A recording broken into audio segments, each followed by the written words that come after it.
Hello மக்களே, welcome back to our channel. Bigg Boss season 9 இன்னைக்கான unseen promo release ஆயிரு மக்களே.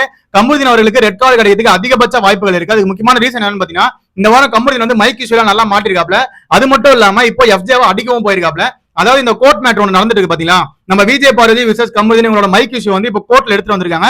சோ அதுக்கான லைவ் இப்போ போயிட்டு இருக்கு. ஓகேவா, கோர்ட்ல என்ன தீர்ப்பு கொடுக்க போறான்னு அடுத்த வீடியோல சொல்றேன். பட் இது நடந்து முடிச்சதுக்கு அப்புறமேட்டு தான் வந்து வெளியே ஒரு பிரச்சனையே நடக்குது. அதாவது இவங்க எல்லாரும் கிச்சன் ஏரியால நின்றுட்டு இருக்காங்க. அப்ப விஜய் பார்வதி இருக்காங்க. அப்ப கமுதினும் எஃப்ஜேக்குள்ள ஒரு கான்வர்சேஷன் போது நம்ம எஃப்ஜே என்ன சொல்றாப்லனா, கமுதின் பாரு பேசினா மட்டும் கேக்குறாங்க அப்படின்ற மாதிரி நம்ம எஃப்ஜே வந்து ஒரு டாபிக்கா கமுதின் கிட்ட பேசிட்டு இருக்காப்ல. உடனே கமுதின் என்ன சொல்றாப்லனா, அதுக்காக நாங்க தான் எல்லா தப்பு பண்ண மாதிரி எங்களை வந்து ஃப்ரேம் பண்ணக்கூடாது அப்படின்ற மாதிரி நம்ம கமுதின் உடனே வந்து எஃப்ஜே கிட்ட வாக்குவாதத்துல ஈடுபடுறாரு. உடனே எஃப்ஜே வந்து ஏன்னா நீங்க அத்தனை வாட்டி பண்ணிருக்கீங்க அப்படின்ற மாதிரி எஃப்ஜே வந்து மறுபடியும் அதுக்கு வந்து கவுண்டர் கொடுக்குறாப்ல. உடனே கமுதின் வந்து நீ யாரு அதை கேட்கறதுக்கு அப்படின்ற மாதிரி நம்ம எஃப்ஜே கிட்ட வாக்குவாதத்துல ஈடுபடுறாப்ல. உடனே எஃப்ஜேவும் கேட்கறாப்ல, நீ யார் அதை கேட்கறதுக்கு, ஹவுஸ் மேட்சா நாங்க கேட்கதான் செய்வோம் அப்படின்ற மாதிரி எஃப்ஜே வந்து அங்க ஒரு வார்த்தையை விடுறாப்ல. சோ இதுலதான் வந்து இவங்களுக்குள்ள வந்து வாக்குவாதமே ஏற்படுது. அதாவது நீ யாரா எங்களை கேட்கறதுக்குன்றது இங்க யாருமே கேட்க முடியாது. ஹவுஸ் மேட்ஸ் வந்து கேள்வி கேட்க தான் செய்வாங்க. நீங்க பண்ண தப்புனால இந்த வீட்டுல இருக்க எல்லாருக்கும் வந்து முட்டை, பால், டீ தூள், அதே மாதிரி வந்து காஃபி தூள் எல்லாமே வந்து போயிருக்கு. சோ அதனால உங்களை கேள்வி கேட்க தான் செய்வாங்க. சோ அதுக்கான பதிலை நீங்க கொடுத்துதான் ஆகணும். அதை விட்டுட்டு நீங்க பண்ண தப்பெல்லாம் மறைச்சிட்டு அவங்க வந்து உங்களை ஃப்ரேம் பண்றாங்கன்னு சொல்றது எந்த வகையில ஏத்துக்க முடியாது. நான் ஆல்ரெடி சொன்னேன், கமுதின் விஜய் பார்வதியால இந்த வீட்டுல ஒரு பெரிய சண்டை வெடிக்கும்ட்டு. அதுதான் வந்து இப்ப வெடிக்குது போல. சோ உடனே வந்து நம்ம கமுதின் என்ன சொல்றாப்லனா, நீ எல்லாம் பேச தகுதியே கிடையாதுடா அப்படின்ற மாதிரி எஃப்ஜேவை பார்த்து சொல்றாப்ல. அதாவது நீ எல்லாம் பேச தகுதியே இல்லைன்றதுக்கு அவர் யாரு கேட்கறதுக்கு, கமுதின் ஆல்ரெடி தெரியும் நம்ம தர்பூசணி வந்து தகுதி தராதாரத்தை பத்தி பேசுறதுனால தான் வீட்டை விட்டு வெளியே போனாருன்ட்டு. சோ மறுபடியும் அந்த தகுதி எடுத்து வந்து பேசுறாப்புல. உடனே எஃப்ஜே வந்து இருக்கட்டும் சொல்லு அப்படின்ற மாதிரி நம்ம எஃப்ஜே கேட்கறாப்புல. மறுபடியும் வந்து கமுதின் கிட்ட பேசுறாப்புல. உடனே அங்க இருந்து ஒரு சடனா வந்து அந்த ஹீரோ என்ட்ரி ஒன்று கொடுப்பாங்களே, வில்லனும் ஹீரோவும் அடிச்சுப்பாங்களே, அந்த மாதிரி வந்து டக்குன்னு பேஸுக்கு நேரா வச்சு ரெண்டு பேரும் வந்து மோதிட்டாங்க. அதாவது கமுதினும் எஃப்ஜே வந்து நேருக்கு நேர் நின்று மோதிக்கிறாங்க. என்ன சொல்லு என்னடா சொல்லணும் அப்படின்ட்டு நம்ம கமுதின் வந்து மூஞ்சிக்கு நேரா நின்ட்டாப்புல. மாறு இச்சுது, மூக்கு இச்சுது, அந்த மாதிரி பேசிட்டு இருக்கானுங்க. சோ இது வந்து கண்டிப்பா வந்து விஜேஎஸ் வந்து கிளிச்சு விட போறாங்க கமுதினை. ஆல்ரெடி கமுதின் இந்த மாதிரி எல்லாம் பண்ணிட்டு இருந்தாப்ல ஸ்டார்டிங்ல. சோ அதுக்கப்புறமேட்டு விஜேஎஸ் நல்லா வார்னிங் கொடுத்து இதெல்லாம் வந்து அவாய்ட் பண்ணி வச்சிருந்தாப்ல. மறுபடியும் ஒரு வேதாள முருங்கமரம் ஏறின மாதிரி மறுபடியும் ஏற்றாப்ல. இது முக்கியமான காரணம் விஜய் பார்வதி மக்களே. இங்க வந்து கமுதினை மட்டும் பிளேம் பண்ணி ஒரு பிரயோஜனமும் இல்ல. மூட்டி விட்டு ஏத்தி விட்டு வேடிக்கை பார்க்குற ஆள் யாருன்னு பாத்தீங்கன்னா விஜய் பார்வதி தான். நான் முதல்ல இருந்தே சொல்றேன், விஜய் பார்வதி அந்த வார்டன் கேரக்டர்ல இருக்கும்போது நல்லா இருந்தாங்க. அதாவது கமுதின் கூட பேசாம தனியா அவங்க கேம் ஆடிட்டு இருந்தாங்க. பட் இவங்க ரெண்டு பேரும் ஒன்னா சேர்ந்து இருந்து வீட்டுல நிறைய விஷயங்கள் நடக்குது. பிக் பாஸுக்கு மரியாதையே இல்ல. ஓகேவா, பிக் பாஸ் அன்னைக்கு அவ்வளவு தூரம் சொல்லியும் மறுபடியும் வந்து மைக்க மறைச்சு நிறைய விஷயங்கள் பேசியிருக்காங்க.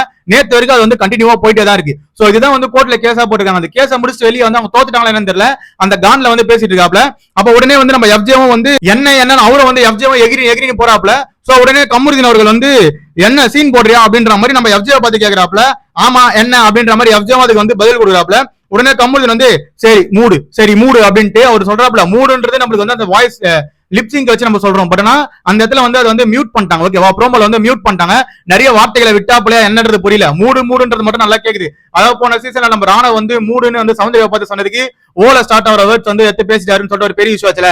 சோ அந்த மாதிரி ஒரு சீனை கிரியேட் பண்ணணும்னு சொல்லிட்டு நம்ம பிக் பாஸ் டீமும் ப்ரோமோ கட் டீமும் வந்து யோசிச்சிருக்காங்க போல. ஆனா மூடுன்றது நல்லாவே தெரியுது. சோ அவர் வந்து மூடுன்றப்பல அதுவும் தப்பு தான். ஓகேவா, ஒரு ஹீட்டரான ஆர்கியூமெண்ட்ல நீங்க வந்து எதிராளியை வந்து ரொம்பவே வந்து இந்த மாதிரி மூடு நிறைய விஷயங்கள் வந்து மட்டம் தட்டுற மாதிரி பேசுறது, சண்டைக்கு போற மாதிரி பேசுறதுலாம் வந்து தப்பு தான் என்ன பொறுத்த வரைக்கும். சோ இது வந்து பெரிய இஷ்யூவா மாற போகுது மக்களே. இதனால தான் வந்து ரெட் கார்டு கொடுப்பாங்கன்னு சொல்றேன். நேருக்கு நேரா ஃபேஸ் டு ஃபேஸ் வந்து சண்டை போறதுக்கு முட்டி நிக்கிறானுங்க மக்களே.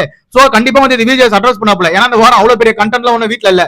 விஜய் பார்வதி மைக் இஷ்யூ, அதுக்கப்புறம் எஃப்ஜே கமுதின் வந்து சண்டை போட்ட மேட்ரு, இதுதான் வந்து அதிகமா பேசப்படும் நினைக்கிறேன். சோ அதுக்கப்புறமேட்டு வந்து எஃப்ஜே வந்து அப்படி என்னதான் பேசுறான் பாக்கலாம் விடுங்கன்ற மாதிரி அதாவது எல்லாரும் வந்து தடுக்கிறாங்க. நம்ம இந்த பக்கம் வந்து விஜய் பார்வதி நம்ம கானா வினத்துல வந்து கமுதினை தடுக்கிறாப்ல. இந்த பக்கம் அமித் பர்கர் வந்து எஃப்ஜேவை தடுக்கிறாப்ல. அப்பதான் வந்து நம்ம எஃப்ஜே சொல்றாப்ல, விடுங்க என்னதான் பண்றான்னு பாப்போம் விடுங்க அப்படின்ற மாதிரி. என்னதான் பேசுறான்னு கேட்கணும்ல, அவன் வந்து எல்லாத்தையும் பேசிட்டு போயிடும் அப்படின்ற மாதிரி நம்ம எஃப்ஜே வந்து அங்க பேசுறதை பார்க்க முடியுது. உடனே கமுதின் வந்து நீ என்ன பண்ணுவ அப்படின்ட்டு அவரை ஏறின்னு வராப்ல. இந்த வீட்டுல யாரும் எதுவுமே பண்ணிக்க முடியாது. என்னை பொறுத்த வரைக்கும் இந்த வீட்டுல வந்து எல்லாரும் வந்து வாயை மூடிட்டு அவங்க வேலையை தான் பார்க்க முடியும். கையெல்லாம் விட முடியாது.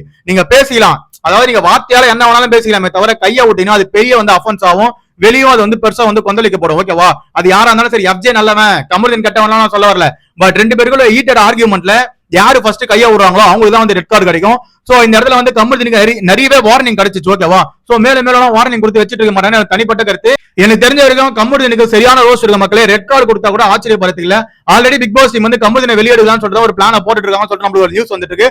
சோ இதன் அடிப்படையில பாத்தீங்கன்னா கமுதினுக்கு ரெட் கார்டு கொடுத்து வெளியேடுக்க போறாங்களா இல்லனா வந்து நம்ம தர்பூசணியை பண்ணாங்களா அந்த மாதிரி வந்து அவரை பண்ணி வெளியெடுக்க போறாங்கன்றதெல்லாம் நம்ம பொறுத்து தான் பாக்கணும். சோ இந்த ஹீட்டட் ஆர்குமெண்ட்ல யார் மேல தப்பு இருக்கு, யார் மேல கரெக்ட் இருக்குன்னு சொல்லிட்டு நீங்களே கருத்து கீழே கமெண்ட் செக்ஷன்ல கமெண்ட் பண்ணுங்க.